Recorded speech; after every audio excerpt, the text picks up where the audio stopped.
আজকে আমি আপনাদেরকে অণু পরমাণু সম্পর্কে বলবো। তাহলে আসেন একটু দেখে আসি অণু পরমাণু। তো একটু দেখেন যে আমরা যদি বলি পদার্থকে ভাঙলে পাওয়া যায় অণু, আর অণু ভাঙলে পাওয়া যায় হচ্ছে পরমাণু। তাহলে পদার্থ কাকে বলে? আসলে পদার্থ হচ্ছে যার ভর আছে, আয়তন আছে, স্থান দখল করে, তো এইগুলোকে বলা হয় পদার্থ। আর এই পদার্থ ভাঙলে হয় অণু, আর অণু ভাঙলে হয় পরমাণু। যেমন দেখেন আমরা যদি বলি, যেমন পানি একটি পদার্থ, অর্থাৎ তরল পদার্থ। তো পানির যে আমরা যদি সংকেত লিখি তাহলে H2O, আসলে এটা হচ্ছে একটা অণু, এক অণু পানি। আর এই পানিকে যদি আমরা বিশ্লেষণ করি তাহলে এখান থেকে পাবো হাইড্রোজেন আর হচ্ছে অক্সিজেন। এখানে হাইড্রোজেন এবং অক্সিজেন দুইটাই হচ্ছে পরমাণু।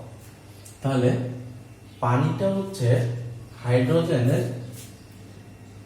হাইড্রোজেন পরমাণু এবং অক্সিজেন পরমাণু নিয়ে হচ্ছে পানি গঠিত। তো এই জন্য বলা হয় পদার্থ ভাঙলে পাওয়া যায় হচ্ছে অণু, আর অণু ভাঙলে পাওয়া যায় হচ্ছে পরমাণু। তো আমরা একটু দেখে আসি অণু কাকে বলে।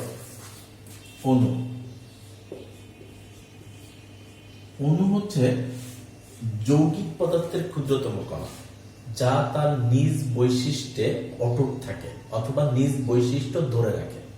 তাহলে অণু হচ্ছে যৌগিক পদার্থের ক্ষুদ্রতম কণা, আর যা তার নিজ বৈশিষ্ট্য ধরে রাখে অথবা নিজ বৈশিষ্ট্যে অটুট থাকে, সেটাকে বলা হয় অণু। তাহলে পরীক্ষায় কিন্তু বেশিরভাগ আসে অণু কোন পদার্থের ক্ষুদ্রতম কণা। অণু হচ্ছে যৌগিক পদার্থের ক্ষুদ্রতম কণা। আর পরমাণু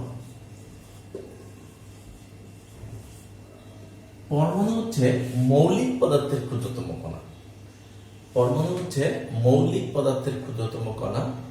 যা যুক্ত অবস্থায় থাকতে পারে না, কিন্তু সরাসরি রাসায়নিক বিক্রিয়ায় অংশগ্রহণ করে। তো এইভাবে পরীক্ষা আসে যে কে যুক্ত অবস্থায় থাকতে পারে না। তাহলে কে যুক্ত অবস্থায় থাকতে পারে না? পরমাণু। আর সরাসরি রাসায়নিক বিক্রিয়ায় অংশগ্রহণ করে কে? সরাসরি রাসায়নিক বিক্রিয়ায় অংশগ্রহণ করে হচ্ছে পরমাণু। তো আমরা অনেকে আসলে অণু আর পরমাণু এটা নিয়ে ঝামেলা করি। যেমন আপনি যদি এটা দিয়ে উদাহরণ দেন, যেমন পানি, এটাকে আমরা বলি এক অণু পানি, অর্থাৎ এর সামনে দেখেন, এর সামনে কিছু নাই, মানে একটা এক আছে, এটাকে বলবো এক অণু পানি। আবার যদি বলি এখানে H2SO4, এখানে এই হাইড্রোজেন এর আগে কিন্তু এক আছে, এই জন্য আমি বলবো এই টোটালটা এক অণু সালফিউরিক অ্যাসিড।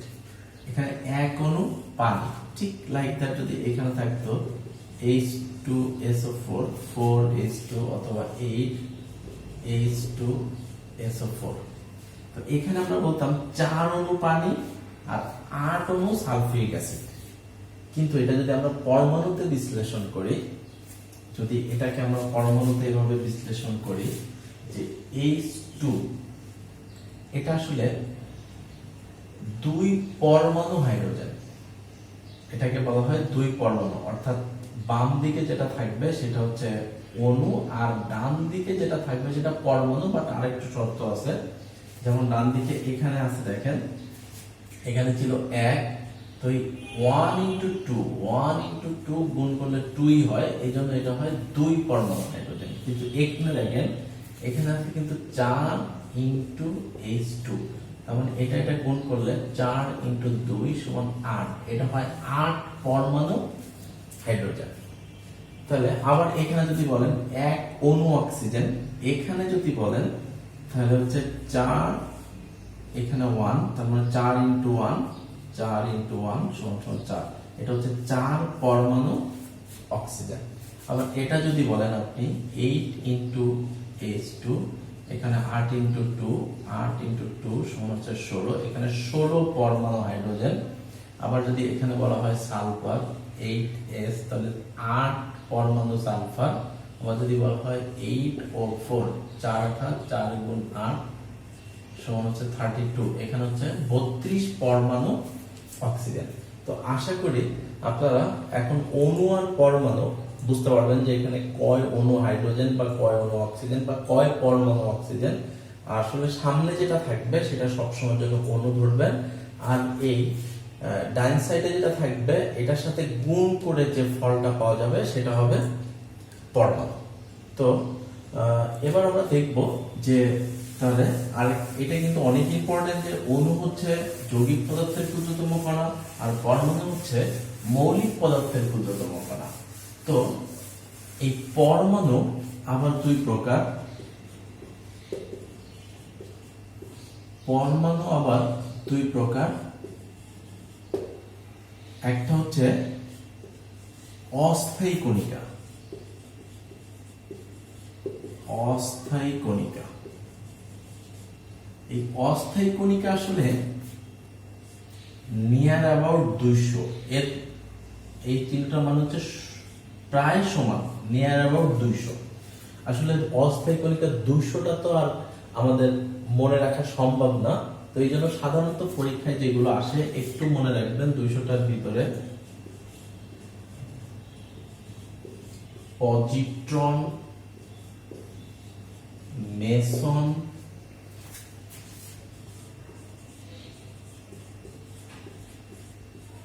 ডিউটেরন,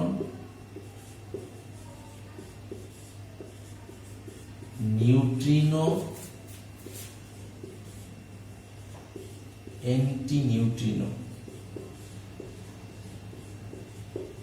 আসলে পরীক্ষায় সাধারণত এই অস্থায়ী কণিকা থেকে যতগুলো আসে এইগুলো হচ্ছে positron, Mason, deuteron, neutrino, anti neutrino.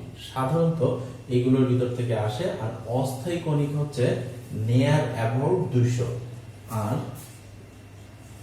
স্থায়ী কণিকা, স্থায়ী কণিকা হচ্ছে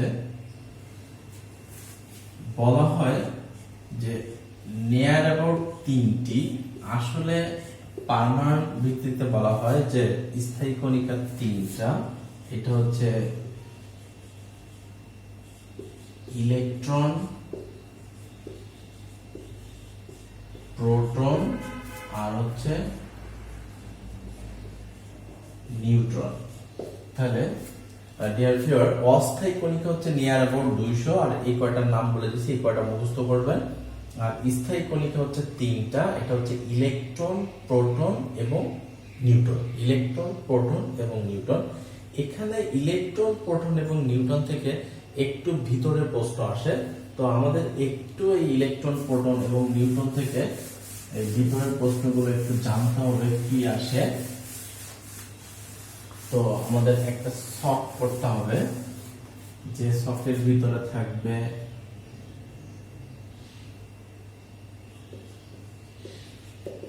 স্থায়ী কণিকার নাম,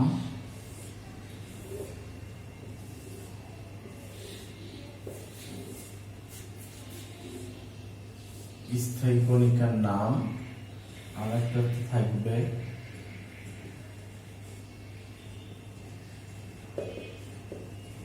আবিষ্কারকের নাম,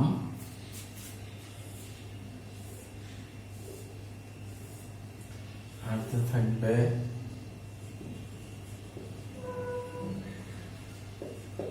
আবিষ্কারের সাল,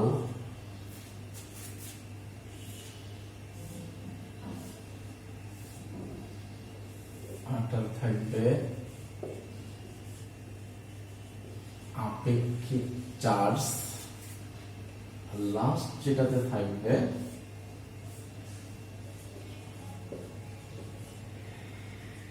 আপেক্ষিক ভর। তো ডিয়ার ভিউয়ার, একটু খেয়াল করেন, আমরা বলছি যে স্থায়ী কণিকার নাম, তো স্থায়ী কণিকা আমরা জানি 3টা। তো এর আমরা পড়বো আবিষ্কারকের নাম, আবিষ্কারের সাল, আপেক্ষিক চার্জ এবং আপেক্ষিক ভর। একটু যদি আমরা নিচে লিখে রাখি এরকম, ইট পরে নিচে, দেখেন এই ইট পরে নিচে দিয়ে আমরা সহজেই বের করতে পারবো এখানে কিছু কিছু বিষয়, যেগুলো হচ্ছে রস্যইতে হচ্ছে ইলেকট্রন। তাহলে স্থায়ী কণিকার প্রথমটা হচ্ছে ইলেকট্রন, আবিষ্কারকের নাম ইট, রস্যইতে ইলেকট্রন, প্রথ হচ্ছে থমসন। তাহলে ইলেকট্রন আবিষ্কার করে হচ্ছে থমসন, আর আবিষ্কারকের সাল হচ্ছে 1897 সালে আবিষ্কার করে। আর ইলেকট্রনের আপেক্ষিক চার্জ হচ্ছে -1 আর আপেক্ষিক ভর হচ্ছে 0। তাহলে ইলেকট্রন আবিষ্কার করে হচ্ছে থমসন, আর আবিষ্কারকের সাল হচ্ছে 1897, আর এর আপেক্ষিক চার্জ হচ্ছে -1 আর আপেক্ষিক ভর হচ্ছে 0। পরে 2 নম্বরটা হচ্ছে প্রোটন, আর প্রোটন আবিষ্কার করে রথ হচ্ছে রাদারফোর্ড।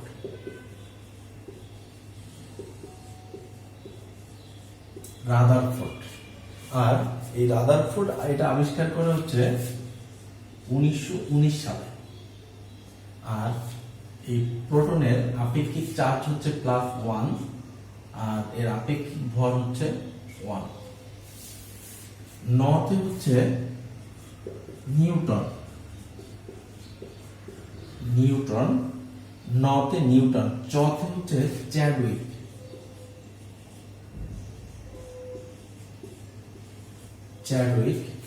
এটা হচ্ছে 1932 সালে এটা আবিষ্কার করে। আর প্রোটন নিউটনের আপেক্ষিক চার্জ হচ্ছে 0 আর আপেক্ষিক ভর হচ্ছে 1। তো ডিয়ার ফ্রেন্ড, এটা একটু ভালো করে মনে রাখবেন যে স্থায়ী কণিকার নাম ইলেকট্রন আবিষ্কার করে থমসন 1897 সালে, আপেক্ষিক চার্জ -1 আর আপেক্ষিক ভর হচ্ছে 0। প্রোটন রাদারফোর্ড 1919 সালে, এটা আপেক্ষিক চার্জ +1, আপেক্ষিক ভর হচ্ছে 1। এবং নিউটন এটা আবিষ্কার করে চ্যাডউইক, এটা হচ্ছে 1932 সালে, আপেক্ষিক চার্জ 0 আর আপেক্ষিক ভর হচ্ছে 1। এটা হচ্ছে ইট পরের নিচে, এটা দিয়ে আমরা সহজে মনে রাখতে পারবো। তো একটু খেয়াল করেন, এখানে আমাদের ইলেকট্রন, প্রোটন এবং নিউটন থেকে আরেকটু কিছু জানতে হবে। যেমন আমরা বলতে পারি যে ইলেকট্রনের প্রকৃত ভর, তো এখানে আসে যে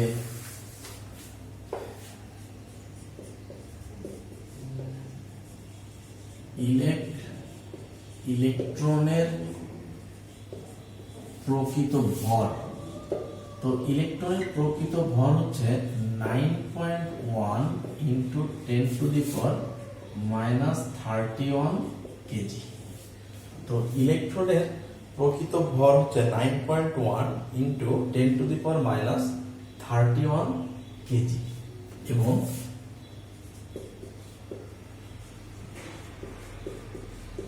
ইলেকট্রনের প্রকৃত চার্জ হচ্ছে -1.60 1.609 × 10⁻19 কুলম। তো অবশ্যই ইলেকট্রনের চার্জ হচ্ছে -1.609 × 10⁻19 কুলম।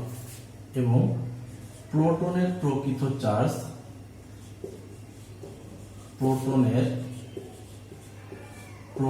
Charge plus 1.609 × 10⁻19 coulomb. তো এইটা আসলে একটা মনে রাখলে আরেকটা মনে রাখতে পারবেন। একটা ইলেকট্রনের চার্জ হচ্ছে প্লাস আর প্রোটনের চার্জ হচ্ছে মাইনাস। তো অবশ্যই আপনারা একটু ভালো করে মনে রাখবেন যে ইলেকট্রনের প্রকৃত চার্জ হচ্ছে -1.609 × 10⁻19 কুলম, আর প্রোটনের প্রকৃত চার্জ হচ্ছে 1.609 × 10⁻19 কুলম। তো একটু মনে রাখবেন আর একটু যে এখানে আরো কিছু কথা বলতেই হবে যেগুলো আসলে পরীক্ষায় আসে, যে আপনারা এটাই মানে বেশিরভাগ পরীক্ষায় দেয়, যে মনে রাখবেন যে সবচেয়ে মূল্যবান ধাতুর, তো সবচেয়ে মূল্যবান ধাতুর নাম হচ্ছে প্লাটিনাম। সবচেয়ে মূল্যবান ধাতুর নাম হচ্ছে প্লাটিনাম। সবচেয়ে মূল্যবান ধাতুর নাম হচ্ছে প্লাটিনাম। এবং এভাবেও মাঝে মাঝে পরীক্ষা আসে কোন ধাতুর উপর আঘাত করলে শব্দ হয় না। তো আপনারা মনে রাখবেন যে অ্যান্টিমনি ধাতুর উপর আঘাত করলে কোনো শব্দ হয় না। তাহলে সবচেয়ে মূল্যবান ধাতুর নাম হচ্ছে প্লাটিনাম, এবং অ্যান্টিমনি ধাতুর উপর আঘাত করলে কোনো শব্দ হয় না।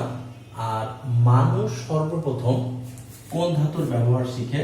মানুষ সর্বপ্রথম তামা ধাতুর ব্যবহার শিখে। তাহলে সবচেয়ে মূল্যবান ধাতুর নাম প্লাটিনাম, এবং অ্যান্টিমনি ধাতুর উপর আঘাত করলে কোনো শব্দ হয় না, এবং মানুষ সর্বপ্রথম তামা ধাতুর ব্যবহার শিখে। আর পানির চেয়ে হালকা, অর্থাৎ পানি অপেক্ষা হালকা ধাতুর নাম হচ্ছে, পানি অপেক্ষা হালকা ধাতুর নাম হচ্ছে সোডিয়াম। পানির চেয়ে হালকা ধাতুর নাম হচ্ছে সোডিয়াম। আর একটা প্রশ্ন অবশ্যই মনে রাখবেন যে একমাত্র হাইড্রোজেন পরমাণুতে নিউটন থাকে না। একমাত্র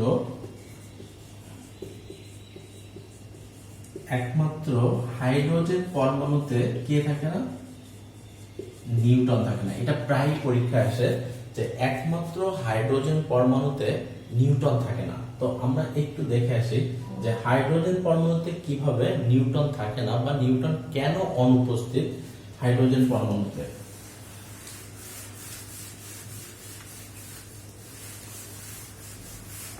একটু খেয়াল করলে দেখবেন যে আমরা হাইড্রোজেনটা যদি এভাবে লিখি, এখানে 1 এখানে 1, আসলে এই 1টা হচ্ছে বলি হাইড্রোজেনের ভর সংখ্যা। হাইড্রোজেনের ভর সংখ্যা। আর আমরা জানি ভর সংখ্যা সাধারণত প্রোটন প্লাস নিউটনের সংযোগ গঠন করা হয়, অর্থাৎ নিউক্লিয়াস। পরমাণুর কেন্দ্রে থাকে নিউক্লিয়াস, অর্থাৎ প্রোটন প্লাস নিউটনের যোগফল। আর এটা আসলে এটাকে বলা হয়